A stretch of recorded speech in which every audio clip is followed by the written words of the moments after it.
put out a newsletter last week, my PR Bytes newsletter, which I do 4 days a week. And it was all about two social movements, which were emerging over a series of hours on Twitter. And you could see them trending in a way that things were starting to come back. And I was fascinated by what was going on behind the communities. What was driving it? What were the things that you could pull out of it that perhaps you could replicate too? Because this is one of the things I do in the newsletter. I look at common situations that are happening there and then, and I say, well, how could we embrace those techniques? What could we use in it? And to give you a bit of background, because it was a really popular article, and I just thought, let's do an episode on this as well. To give you a bit of background, there were two particular situations going on. There was one involving a computer game called Team Fortress 2, and the other one was the resurgence of the GameStop saga. And I'll explain what these are in a second and why I think they're really important. But both of these were showcasing how small-scale social activism can shape industries and influence decisions in companies. And I'm not talking about politics here. I'm talking about, computer games. I'm talking about a bit of investing. So if we start off with Team Fortress 2, right? This game has been pretty popular with players for several years, but they've become really frustrated with bots. Now, bots are coded by other people, and they're programmed to act like real players. So when you join the game, and it's a shooting game, so when you join in the game, players will instantly get shot in the head by one of these bots and ruin the game. Or these bots will prevent them from getting even onto the game. Or in some cases, people were saying that these bots are using the internal messaging to share hate speech. Basically, players aren't happy. And then over a series of about 5 to 7 hours, I was looking at this trend. The hashtags SaveTFT2 and FixTF2 started trending across the whole of the United States on Twitter. And the campaign this time seems to have been kicked off with a website. It's a single page, very simple website, but nicely designed with some good images. And what I really liked about it was a very simple narrative about what the problem was, what past efforts they've done to try and fix this as a community, and demands for what they want to change. This wasn't from the developers or from the game company, this is from the community themselves.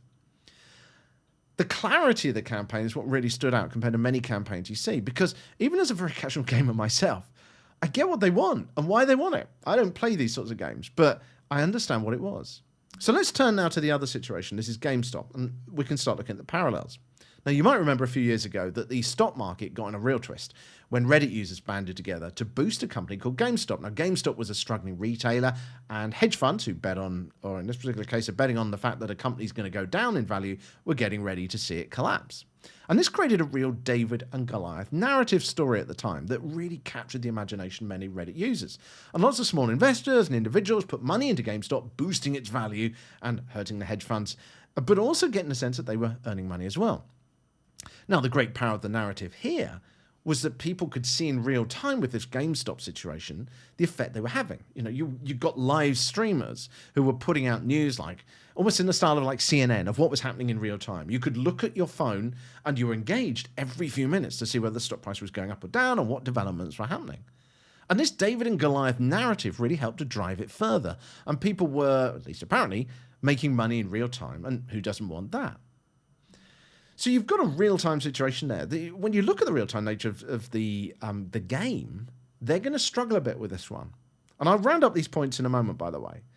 But, the Team Fortress 2 users are clearly hoping that by joining together, they're going to win too. It's that David versus Goliath narrative again. Indeed, they're actually emboldened by a recent campaign by gamers over a game called Helldivers 2, where people power forced a change in the game. Sony was requiring people to sign up to their international registration system. Gamers objected, and Sony backed down. But the problem for the Team Fortress players compared to the GameStop is that the narrative for them is kind of weak. Where does it go if no one replies to their calls? There's no real-time feedback. There's no story happening that you can engage with, no progress. It's only going to last as long as other players complain en masse. So, what can you do to kind of embrace what's going on here? I mean, for starters, if you imagine yourself as being the boss of Team Fortress 2, what do? The game came out, I think it was 5 years ago or something like that. It was a few years ago. Are you actually going to make more revenue out of the game? And these are the hard decisions you've got to make. Are you going to make more revenue out of the game if you spend a lot of time trying to fix the issues on a game people have already bought? But equally, if you ignore it and build a new game which is better and has more anti-cheat systems, will people buy it anyway? In the game space, people are always looking for a new game to come out. Maybe you're going to upset those hardcore fans that really like that particular game, but will people move on to this new game? Probably will. Equally, will the narrative grow? Are people who are upset about this particular game start damaging the reputation of other games or your brand that you're putting out? There's a general narrative, even amongst players, that games improve. And so a new game will always be coming out and more reliable and will have new quirks and new interesting things to it.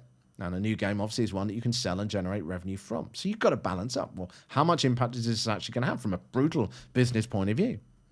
Now, if we move to GameStop, well, maybe it plays into their hands, the fact that the value is going up. They want to be valued more. So maybe they will welcome this as a business from a business decision point of view. Now, if you're a hedge fund, then I suspect you're not going to want to see this, and I wouldn't be surprised if we see a lot more stories coming out over the coming weeks if this trend keeps continuing, talking about the people, the individual investors who didn't make money. Now, if this is more than just a blip, I'm sure we're going to see lots more stories of this undermining that feeling that you can make a difference as an individual investor, because it's not going to obviously work with what is wanted by that business. So let's try and sort of sum some of these up, because I've given you a bit of an overview of the scenarios, but let's try and sum some of it up from the point of view of PR. If we break it down, both stories are generated by real users, not a company. It's coming up from the community. But the question then is, you can say to yourself, okay, well, if we're trying to drive a campaign, who could be our champion? Number two, what is the environment? Have people recently succeeded in this space and they're emboldened with a sense that we can win this time? If the narrative is driving towards change or driving towards the possibility of success, then it helps to get people excited because they think they might, rather than just going, this will never do anything. Number three, what is the David versus Goliath angle that you can take? We know, well, David and Goliath, it's a narrative from thousands of years ago. It works. People still want to support the underdog and be part of the underdog and win against the big guy.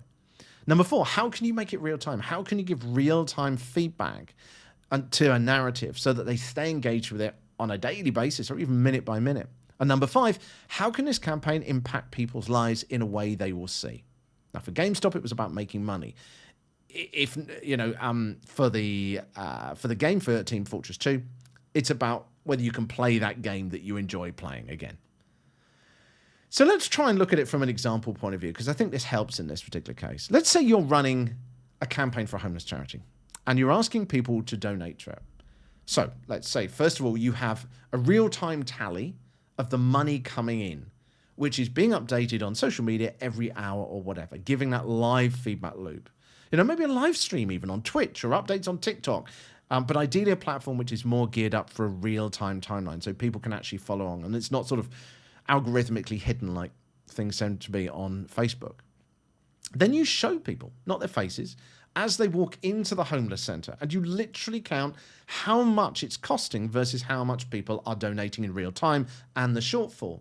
Or if you make more money than you hope for, how many more people you can help tonight. You're showing a literal narrative in real time of something that's happening.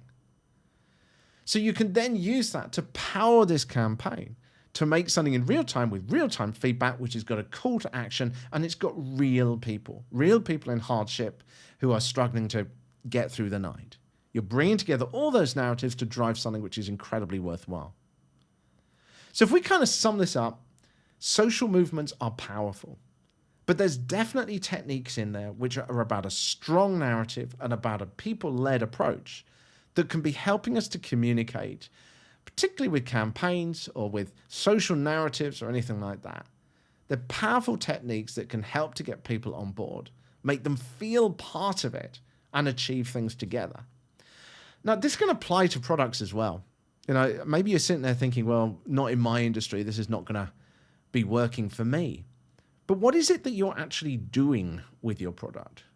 It's changing things, it's helping people, it's speeding things up, it's probably making people's lives better with a product. It's helping something like that. So there's always going to be some kind of person on the street narrative that is coming out of what you're doing.